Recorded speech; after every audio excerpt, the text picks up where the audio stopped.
조치가 도입이 됐지만 어려워. 근데 펀드는 이제 아까 보시면 2004년 그 정도인데 펀드도 없었는데 이제 이때 2009년, 2008년 이때부터 이제 커지기 시작한 거예요. 근데 커진 게 훨씬 펀드가 여기 12년, 14년에 훨씬 많이 커졌죠. 근데 역시 리츠도 여기를 기점으로 해서 좀 많이 커지긴 했어요. 그것도 따로 말씀드릴게요. 근데 하여간 최근 10년 사이에 이 시장 자체가 엄청나게 커졌죠. 펀드는 9배 정도, 리츠는 8.2배 정도 되게 많이 커졌죠. 그만큼 사실 돈이 안정적인 수익, 투자처를 찾지 못하니까요. 펀드는 이제 펀드 중에서 특별히 이제 자산가액 기준으로 공모가 돼 있는 이제 리츠가 공모가 있는 펀드가 있는데 대부분 펀드 아까 말씀드린 것처럼 요거 조금 이게 순자산가액으로 요거는 한 100조 정도가 아까 108조 설정이고 자산가액으로 하면 100조 정도 되는데 거의 비슷한데요. 특징이 해외 부동산에 투자한 펀드가 반이 넘어요. 25조. 그다음에 이제 근데 이제 이 중에 대부분이 그건 뭐죠? 공모가 3.3조 원 정도니까 대부분이 뭐죠? 공모가 아니라 사모예요. 근데 우리나라 이제 특징 중에 하나, 부동산의 간접 투자 시장 중에 특징 중에 하나가 아직까지는 공모가 절차도 까다롭고 공시도 해야 되고 이러다 보니까 워낙 기관청 투자가들이 돈이 많으니까 그냥 사모로 하는 거예요. 사모가 제일 편한 거예요. 네? 공시도 안 해도 되고 이런 거니까. 근데 이제 정부가 자꾸 공모 이제 정책으로 나가니까 이제 공모가 좀 커지는 그런 규모가 돼요. 그래서 공모가 아직까지는 적은 수준인데 특히 아까 이제 좀 참고하셔야 될 게 해외 부동산 펀드의 비중이 17년도부터는 국내 투자보다 커지기 시작합니다. 국내보다. 그래서 아까 말씀드린 것처럼 55.1%가 이제 해외 부동산에 투자하고 있다라는 게 해외 부동산은 대부분 오피스 위주로 투자하고 있어요. 그래서 오피스 중에서도 호텔에 대한 투자랑 물류단지 투자하고 리테일이 뭐죠? 판매시설이죠. 판매시설에 대한 투자는 좀 비선호하죠. 선호하지 않는다. 근데 이게 이제 최근에 와서 코로나랑 또 연기가 돼요. 왜 연기가 되죠? 요새 판매시설이 어디 됩니까? 안 돼요. 그래서 외국 펀드에 투자한 것 중에서 특히 판매시설에 투자한 것들은 배당을 못 받는 데잖아요. 근데 의외로 아직까지는 호텔이나 이런 거는 그래도 배당을 해준다고. 근데 이제 우리나라 해외 부동산 펀드의 50% 이상이 미국에 투자하는 게 제일 많더라고요. 영국은 작년까지 하여간 브렉시트 때문에 그 비중이 좀 줄어들고 있고요. 반대로 이제 독일이나 프랑스의 비중도 증가하고 있고 이런 느낌이에요. 그래서 여러 나라에 이제 투자하고 있다라는 걸 보실 수가 있고요. 특징이 이겁니다. 해외 부동산 펀드가 왜 자꾸 늘어나느냐? 이거예요. 높은 임차인 신용도 건물 전체에 기대하고 해외지만은 임대 기간이 훨씬 펀드 기간보다 임대 기간이 길어서 안정적인 수익을 가질 수 있다. 임대료가 고정이 돼 있고 또 안정적인 상승이 된다라는 것인데 어떤 것들이냐면 이런 것들이에요. 여기 어디죠? 국내에 투자한 자산이 있는데 미국 미래에셋 같은 특히 미래에셋이 미국에 있는 오피스 빌딩에 많이 투자를 하고 있어요. 하나 대체자산에서도 미국 나사 본사 오피스 이런 거 해보세요. 보시면 아시겠죠? 이 자녀 임대 기간이 11.5년 엄청나게 많이 나와요. 그러니까 안정적인 수익을 가질 수가 있는 거예요. 미래에서 여기도 애틀란타에 있는 오피스, 스테이트팜이나 이런 손해보험 회사들 20년짜리 임대료도 계속 오르는 거 이런 것들을 투자하고 있기 때문에 국내 투자자들이 이제 갈 곳이 없는 투자자들이 자꾸 이제 이쪽에서 가서 안정적인 투자를 하는 거죠. 또 이제 그런 이야기고요. 그래서 이제 요거 왜 그러면 선호하는 배경이 뭐냐? 결국 이제 주식에 의한 매각 차이보다 이게 해외 리츠나 해외 부동산 공모에 의한 매각 차익의 수익률이 평균으로 따지니까 훨씬 높게 나오니까 당연히 수익률 1%만 높아지고 있어서 돈이 쫙 다닙니다. 1%가 아니라 0.1%만 높아도 막 돌아다니죠. 바로 이제 이런 쪽에 연결이 됩니다. 근데 이제 이거예요. 제가 갑자기 이제 4월 1일 날 나왔던 한국경제 나오는 게 코로나19로 부동산 펀드이 멈췄다. 그리고 또 작년 연말에 또 어떤 배당을 안 해주는 그런 독일 무슨 펀드가 이렇게 배당을 또 안 해주는 문제가 생겨서 그 제2의 무슨 뭐죠? 작년에 그 문제됐던 그 라인 사태랑 비슷한 그래서 지금 아마 금융당국에서 해외 부동산 펀드 투자하는 것을 특별히 관리한다 이렇게 이야기하고 있어요. 여기 보시면은 설정의 감소의 원인은 아무래도 해외 부동산의 간접 투자에는 부진 때문인데 코로나 때문에 지금 이제 신규 부동산 했던 그게 유치가 안 되면서 특히 이제 미래에셋 같은 경우는 중국 안방도 미국의 호텔 15개를 7조 원에 인수하는 거래를 했는데 지금 전혀 안 되고 또 공모펀드 같은 경우 리치 같은 경우 또 수익률 악화 이런 것들인데 근데 의외로 해외 부동산 그건 뒤에 해외 부동산 펀드 중에 이제 일개월 평균 수익률이 마이너스를 기록하는 지금 이제 펀드도 조금 약간 해외 특히 부동산 펀드는 좀 안 하시는 게 좋겠다라는 게 사실 안 하고 뭘 하시냐는 게 이제 리치가 좀 낮다는 거죠. 리치가 좀 난 게 리치는 아까 말씀드린 것처럼 우리나라 2001년에 도입했다고 했죠. 근데 리치가 원래 역사는 미국에서 이제 시작을 했고 60년대부터 시작을 했어요. 미국이 이제 제일 오래됐는데 미국이 60년대 시작하고 네덜란드 시작하고 호주가 우리나라 같이 시작한 게 일본도 같이 시작했고요. 이게 이제 어떻게 보면은 그거죠. 우리나라 1997년에 있는 IMF 금융위기는 사실은 우리나라가 가장 큰 타격을 받죠. 우리나라와 함께 영향을 받은 것이 우리 동아시아 쪽이죠. 그죠? 그때 한꺼번에 이제 다 영향을 받았는데 그래서 이제 리츠를 도입하게 된 거죠. 일본도 도입하고 우리나라도 하고 싱가포르도 하고 근데 여기 일본이나 이제 싱가포르 같은 경우가 상당히 모범적인 케이스가 대부분이 이제 2000년대 초반에 도입했고 2010년 이후에 이제 중국도 도입하고 인도 도입하고 필리핀 도입하고 이런 이제 개념인데 그거를 어느 정도 성숙했나라는 건 등급으로 좀 나오는 거예요.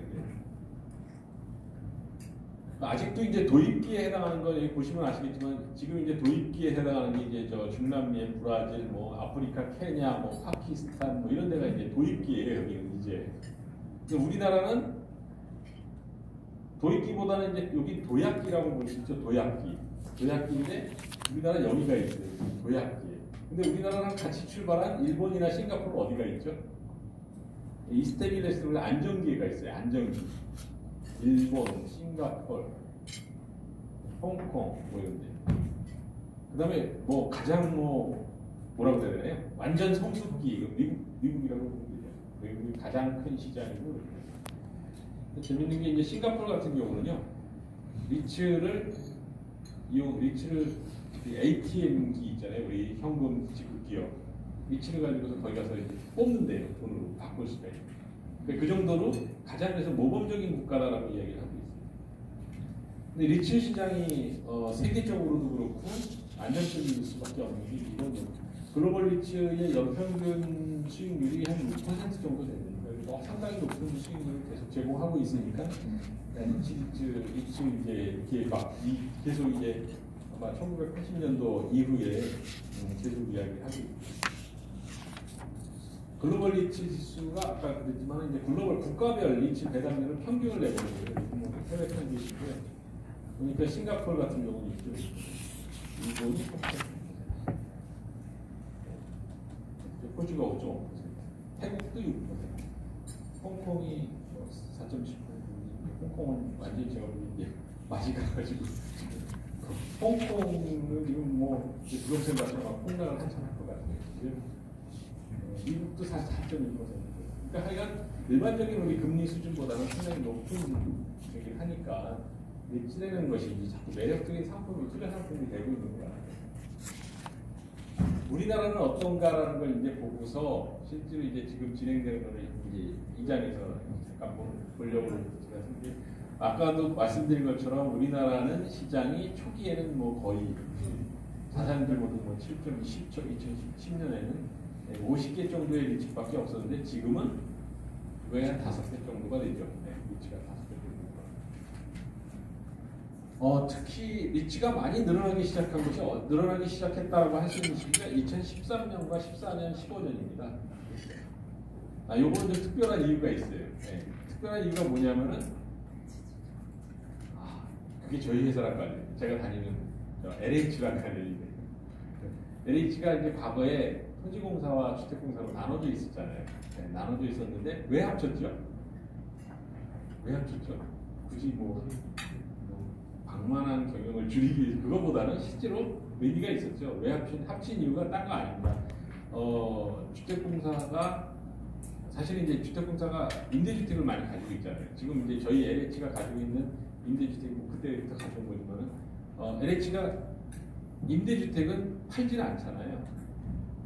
못 파는 아파트 뭐라고 그래야 되나요? 아파트 채수가 몇 채가 되는지 아세요? 저희가 가지고 있는 게 네? 지금 요새 한 120만 채예요. 그 120만 채를 팔면 어떻게 돼요? 네? 팔면 어떻게 돼요? 그건 저희 자산인데 그건 못 팔아요. 국가가 못 팔게 해놨어요. 그러면서 그건 줘야 되잖아요. 지금 더 줘야 되죠. 그럼 어떻게 되죠? 부채가 많다는 거잖아요. 부채가 많은데 이제 결국은 그때 당시는 무슨 이제 저희가 있었냐면 주택공사 임대주택을 가지고 있으니까 부채가 많을 수밖에 없죠. 근데 땅만 가지고 있는 토지공사는 플러스가 나는 거예요. 계속. 그럼 이걸 두 개 합치면은 이게 자손적으로 넘어가겠다라는 거죠. 근데 합쳐놨어요. 합친 게 언제는 2009년에 합쳤죠. 2009년에 합쳐놓고 보니까 이게 잘 돌아가야 되는데 부채가 자꾸 그냥 눈덩이처럼 커지는 거야, 양쪽이도. 그래가지고 그때 당시 부채가 뭐 120조까지 갔죠. 120조면은 하루 이자가 얼마예요? 그냥 뭐 보통 얘기하면 뭐 몇 천억 뭐 이렇게 되겠죠. 그러고서 이제 저희 월급 받으면 빚많은 회사가 월급 받는다고 얼마나 구박을 하는지. 근데 이제 새로운 방법을 그래서 이제 리츠라는 방법을 도입을 한 거예요. 리츠를 통해서 임대주택을 짓게 한 거예요. 그래서 공공임대주택 리츠라는 게 만들어져요. 그거 이제 국토부가 새롭게 만든 거죠. 국토부랑 같이 협의해서. 그게 이제 우리나라 리츠 시장을 발전시키는 거에 하나의 또 원동력이 됩니다. 사실은. 이 간접 투자 시장이 커지는. 그래서 그게 언제냐면 요 2013, 14, 15 요때부터 요 이후로예요. 그래서 많이 커져요. 그래서 이제 그것도 이제 구조 말씀드릴 텐데 하여간 이제 그런 것들이 이제 있으면서 우리나라 리츠 시장이 커지게 되죠. 지금 현재 이제 그래서 우리나라 아까 말씀드린 리츠가 총 아까 몇 개 말씀드렸죠? 247개 작년 말 현재. 지금은 더 늘었어요. 계속 늘으니까요. 근데 이제 이게 리츠의 형태가 크게 자기관리 리츠라는 놈이 있고요, 위탁관리 리츠라는 놈이 있고, CR 리츠, 일종의 이제 구조조정 리츠, 구조조정 CR 리츠가 있는 게. 근데 뭐냐면은 일단 가장 일반적인 지금 제일 많이 찾아있는 게 위탁관리 리츠죠. 위탁관리 리츠가 뭐냐면은 결국은 리츠라는 회사한테 모든 걸 위탁을 한다 이런 개념으로 보시면 돼요. 그래서 별도의 AMC라고 그러는데 별도의 회사를 만들어서 그 회사가 리츠 부동산을 운영을 해가지고 수익이 나면은 배당한테 주는 형태가 이제 이 형태인데, 자기관리 리츠는 자기가 모든 걸 다 하는 거예요. 일종의 프로젝트 파이낸싱 뭐 비슷한 개념 뭐 이렇게 하는데, 자기관리 리츠가 근데 이제 문제가 일으키죠. 우리나라 처음에 초기에는 자기관리 리츠가 원래는 리츠의 정 모델이었는데 아마 다산 리츠라고 한번 들어보시면 됩니다. 다산 리츠라고 예전에 만들었는데 이 다산 리츠의 조폭이 개입을 해가지고 사기를 쳤어요. 한마디로 얘기하면. 그러니까 우리나라 증권거래소에 상장을 했었는데, 상장을 하고서 있는데 몇 개월 만에 한 6개월, 8개월 만에 폐지가 될 정도니까. 그래서 이제 완전히 방만하게 해서 자기관리 리츠를 해서 우리나라는 거의 안 한다는 거죠. 위험성도 있고 하여간 자기관리 리츠가 없고, 구조조정 리츠는 이제 기업이 구조조정하기 위해서 이제 그것을 리츠 회사를 만들어서 운영하는 형태이기 때문에 이제 일반인들은 아무래도 이 위탁관리 리츠, 그리고 우리나라도 실제로 이제 위탁관리 리츠의 비중이 이제 커지고 있고요. 리츠가 그럼 가장 많이 투자하고 있는 게 뭐냐라면 사실 이제 원래는 이렇게 되면 안 되는데 주택이 비율이 높아요. 왜 주택이 왜 비율이 높죠? 제가 조금 전에 말씀드렸던 이야기랑 사실 상통이 돼요. 임대주택 리츠가 많아졌기 때문에 사실 이제 그거에 대한 책임은 이제 LH인데 사실 이제 임대주택 리츠 때문에 주택에 대한 투자 비중이 높고요. 사실은 이제 실질적으로는 오피스가 제일 높죠. 네, 수익을 제대로 정상적으로 낼 수 있는 것이 오피스이기 때문에 오피스에 대한 투자가 높고요. 우리나라는 하여간 그다음에 이제 리테일이 높아요. 리테일 판매 시설이죠. 네.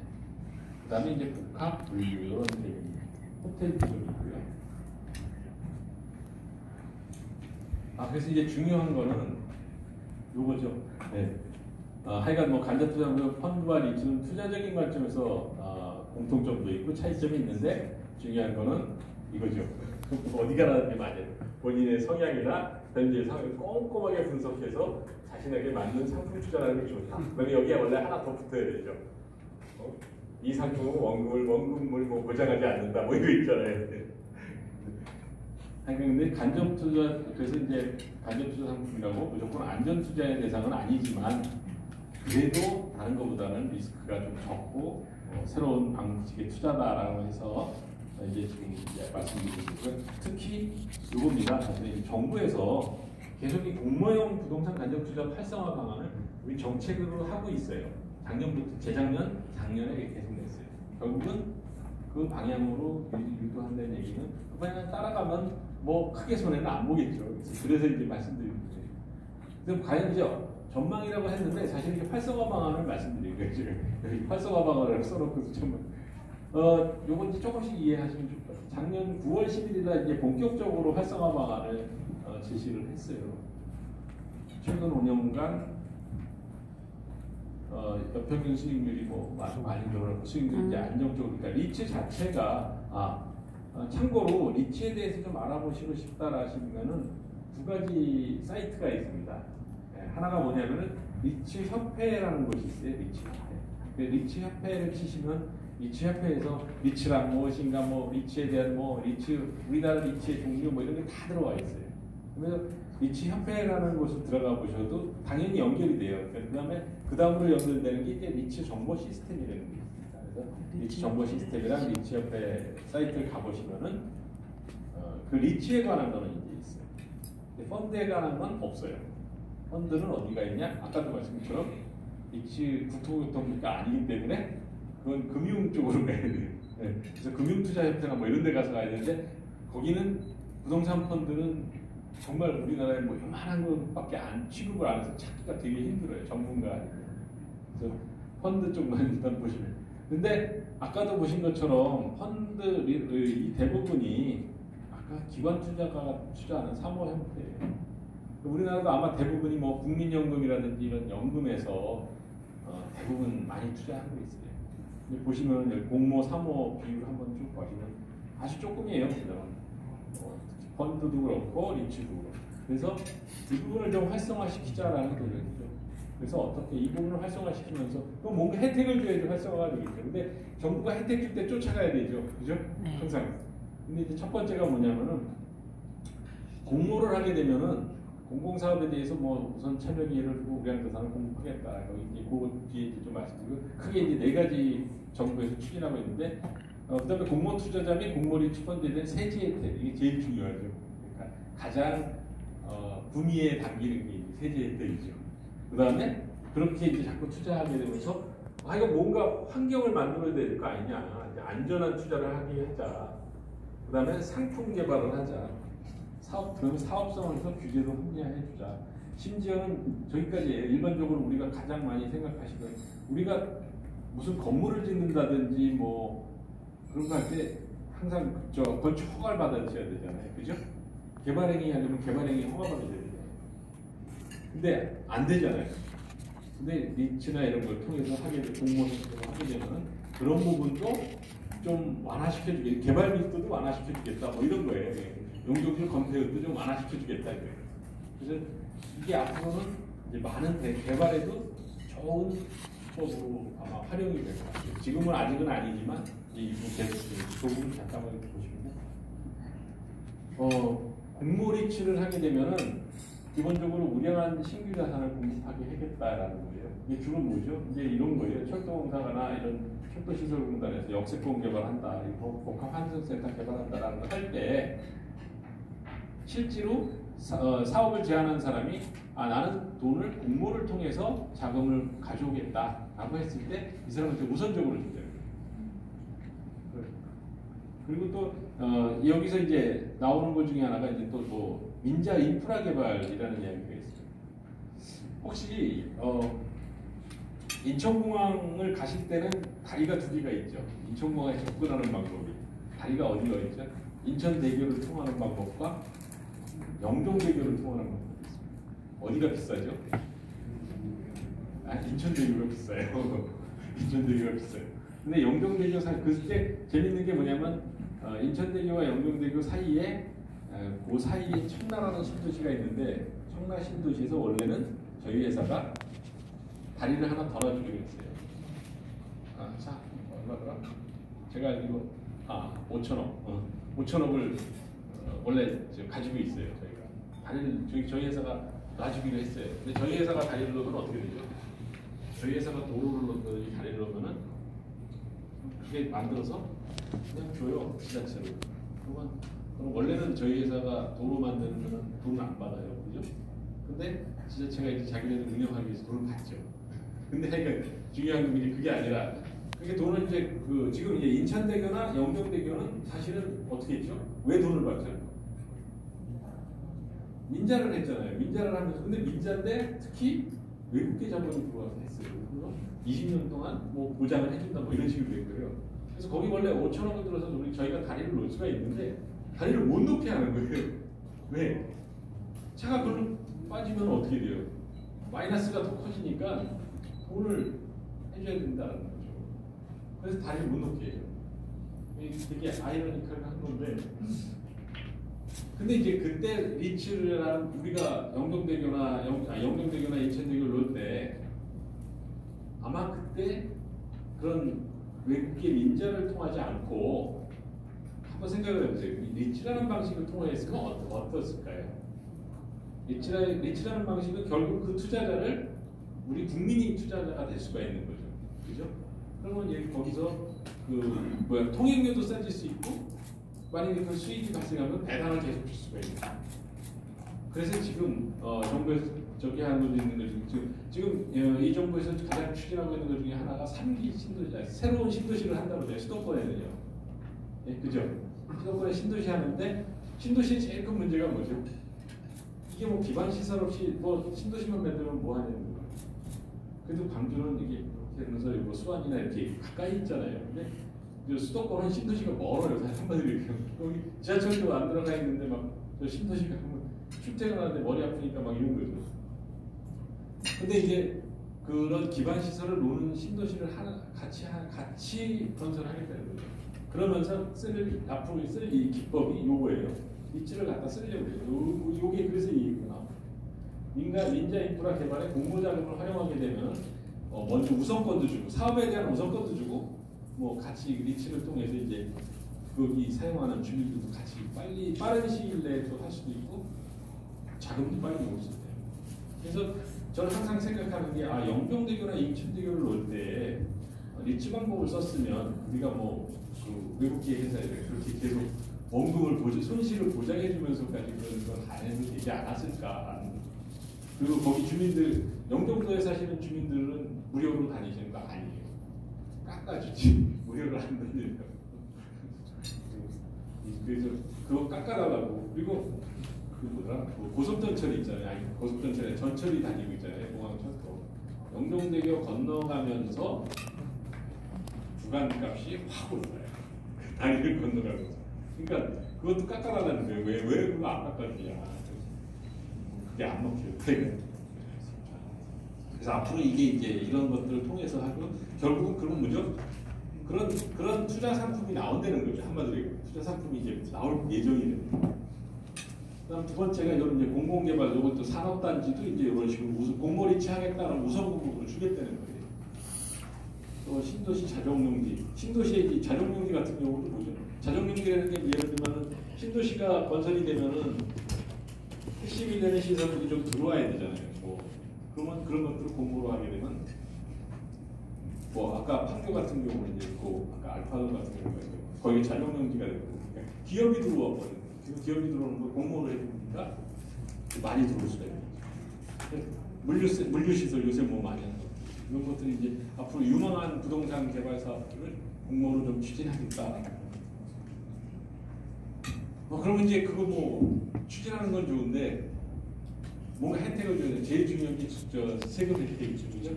여기는 하여간 뭐 계속 좋게 해주고 지금 여기 이제 개편에서 지금은 이제 현행은 공모와 사모가 분리과세를 하고 있는데 투자 이제 공모만 분리과세 하겠다는 거예요. 공모만 사모는 이제 합산과세 하겠다.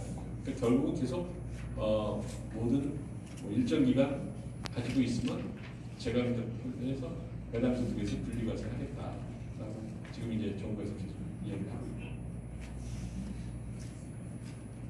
그다음에 이제 이거는 안전한 투자 여기 조금 잘못했죠. 3번인데 잘못했는데 안전한 투자할 수 있는 환경을 만들겠다라는 거죠. 안전한 투자를 할 수 있게끔 환경을 좀 만들어서 뭔가 그냥 정부가 정보를 많이 줘야 되는 거죠. 정부가 정보를 많이 줘야 되는데 이제 그런 것들을 일을 하겠다는 거예요. 그래서 가장 대표적으로 먼저 하고 있는 게 뭐 우리나라 상업용 부동산에 혹시 부동산 주가는 주가 지수로 우리가 알잖아요. 그죠?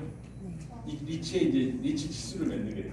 네, 리츠는 이제 종류가 여러 가지잖아요. 상업용 부동산 가장 이제 대표적인 상업용 부동산. 그래서 상업용 부동산 투자 지수를 만드는 거를 이제 제가 맡은 포럼에서 이제 작년에 연구를 해서 교부에 일단 줬습니다. 제출했고 이제 앞으로 이제 계속 발전을 시킨대요. 이런 것들을 이제 하겠다는 거예요. 그래서 이제 말씀드리기 지금 그러면 현재 우리나라의 공무원에 있는 리츠에 대해서 현황 파악을 잘 하시면 지금도 투자하실 수가 있어요. 당장 내일부터 투자하실 수 있어요. 내일부터. 그래서 이제 그걸 좀 말씀드립니다. 하여간 공모 리츠는 정책이 2018년부터 활성화되어 있으니까 보는데 하여간 우리가 지금 현재 우리나라의 공모로 되어 있는 리츠는 여기서부터 이렇게 되어 있는데 처음에 1번이 A 리츠라는 놈이고 뭐 K탑 리츠, 모두 투어 리츠, 이리츠, 신한 알파 리츠, 롯데 리츠, NH 프라임 리츠. 최근에 하여간 공모한 것이 이것이 이렇게 되겠죠. 모두 투어 리츠는 말 그대로 모두 투어가 여행업계 그래도 랭킹 2위인가요, 3위인가요? 그렇잖아요. 그래서 모두 투어 리츠는 호텔에 투자해요. 호텔. 우리가 모르는 사이에 이제 그런 것들이 있는 거죠. 얘네들이 도대체 뭘 해놨는지 이걸 보시면 되게 많아요. 특히 올해 2020년에 얘네들이 배당을 할 거라고 생각을 했는데 배당을 했어요. 떨어질 줄 알았어요. 코로나 때문에. 근데 떨어지지 않았어요. 리치가 이만큼 안전하다는 걸 좀 보여주고 있는 건데요. 일단은 하여간 어려운데 작년도에 배당한 것만큼 뭐 이게 배당률인데 시가 배당률인데 EH 콘크랩은 뭐냐면은 여기는 이게요. 누가 그런 얘기를 해. 이름이 이렇게 어렵냐고. 킹크랩이면 킹크랩이지. 이게 지금 어디 거냐면요. 이랜드 아시죠? 이랜드. NC백화점이요. 네, NC백화점이 자기가 가지고 있는 상품들을 가지고서 리츠로 해서 공모를 한 거예요. 네, 근데 초기에는 되게 안 좋았는데 안정적으로 그래도 하여간 뭐 같은 요 금액은 같은 수준이고 이제 뭐 배당률은 조금 떨어지고요.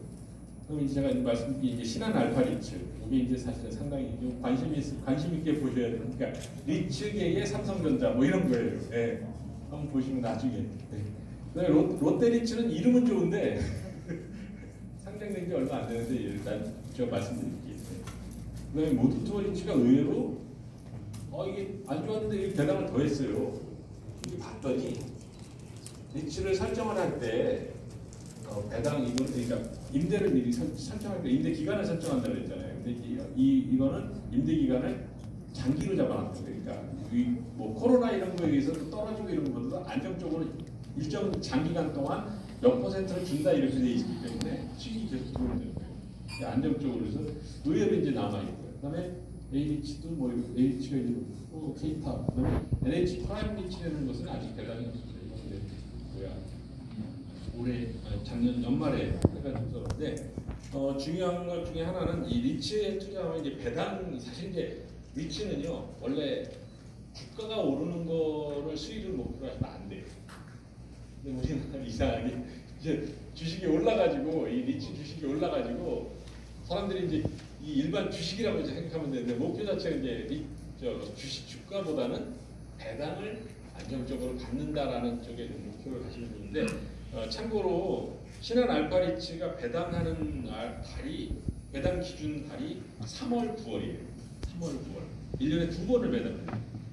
그 다음에 아까 말씀드렸던 1위치 코크랩이 6월 12월이에요. 그럼 이 두 개를 가지고 있으면 어떻게 될까요? 3개월마다 배당을 받는 거예요. 일종의. 예. 그러면서 주식이 올라주면 더 좋고 뭐 이런 거예요. 다른 데는 이제 보통 배당 그러니까 지금 현재 공모리츠는 배당을 2번 아니면 1번 이렇게 하게 돼 있는데 이제 그런 것들을 이제 좀 주의 깊게 보시면 되고요. 그럼 제가 이제 특히 이제 아까 여기서 보셨던 그 세 개를 중심으로 좀 말씀드릴게요. 왜냐면 공모리츠라는 걸 사람들이 알기 시작했어요. 우리가 언제죠? 그때 IMF 나고서 우리가 코스닥이 되는 거 몰랐잖아요. 근데 코스닥이 되는 걸 알고서 코스닥에 투자한 사람 얼마나 돈 많이 벌었어요. 그죠? 이게 딱 지금 그 시점이랑 비슷해요. 비슷한데 이미 사람들이 또 너무 많이 알았어. 요새는 빨리 하니까요. 근데 이제 그래서 일단 가장 공모리츠에 제가 아까 말씀드린 것처럼 뭐죠? 공모리츠 시장의 삼성전자 신한 알파리츠에 대해서 말씀드립니다. 신한 알파리츠가 2018년 8월 8일날 상장을 했습니다. 이때 이제 청약 경쟁률이 4.4인데요. 웬만하면 5개 넣으면은 1개는 받으니까 많이 받았어요. 저도 저희 직원들이 이제 왜냐면 판교라는 것을 개발을 저희 회사가 했잖아요. LH가 했잖아요. 그러다 보니까 이제 저희 회사 이 부동산 금융을 담당하는 사람들이 뭐 소개를 막 했어요. 야, 뭐 저런 것까지 공모주를 하냐네요. 안 했어요, 저도. 할 걸. 정말 할 걸. 후회되는 것 중에 하나입니다, 진짜. 근데 그때 당시만 해도 잘 모르기 때문에 이렇게 경쟁이 나왔어요. 청약등록으로 뭐 4,500이. 근데 엄청 성공했다고 그랬어요. 그때 당시 공모리츠가 이때 이만큼 성공하고 이제 처음으로 성공했다 이랬죠. 여기 주로 이제 투자를 어디다 했냐면은 크랜턴 타워라고 아까 말씀드렸던 판교의 그 타워, 알파돔 타워라는 거예요. 그다음에 부동산 여기가 이제 오피스고요. 용산에 더 프라임이라고 있습니다. 여기 지금 이제 얼마 전에 용산이라는 곳에 개발하는 거에 대해서 또 나왔잖아요. 용산이 지금 부동산 시장에서 가장 핫한 곳은 서울의 용산입니다. 진짜. 왜 하나 좋은 일 있으십니까? 서울의 용산이 정말로 앞으로 엄청나게 됩니다. 네. 이제 여기에 이제 있어요. 여기에 투자를 했는데 존속 기간 지금 40년이 40년. 이게 지금 언제든지 투자할 수 있대요. 배당, 매 결산, 배당 주기에. 그래서 이 모양이 이런 거죠. 이제 신한 자본을 이렇게 우선주고, 그래서 신한 알파리츠 투자하고. 근데 크랜턴 타워는 뭐 신한은 당연히 들어있는 거고, 요거 네이버가 들어있어요. 중요한 거. 네이버가. 용산은 뭐 여러 가지 거. 근데 이게 들어와 있는 거죠. 그래서 이걸 보시면 되죠. 이게 제일 재밌죠. 네. 5,000원에 그냥 받았어요. 5,000원에 그냥 받았어요. 5,000원. 이게 계속 오르는데 작년에 9,000원을 찍는 거예요. 9,000원을. 네. 9,000원을 찍는 거예요. 9,300. 원래는 리츠는 제가 말씀드렸지. 중요한 거 진짜. 여기서 이제 우리가 딱 생각을 정리해야 될 것 중에 하나가 리츠는 절대 주식값을 가지고 투자하시는 마세요. 주식값이 오르고. 그거는 범으로 생각하셔야 돼요. 얘는 배당으로 보셔야 돼요. 증가로. 그러면 정말 마음도 편하고 주식값이 오르가 내리건 신경도 안 쓰고 주식으로 생각하면 일반 주식이랑 똑같아요. 그러려면 일부러 저기 가서 삼성전자 사시죠. 그거랑 왜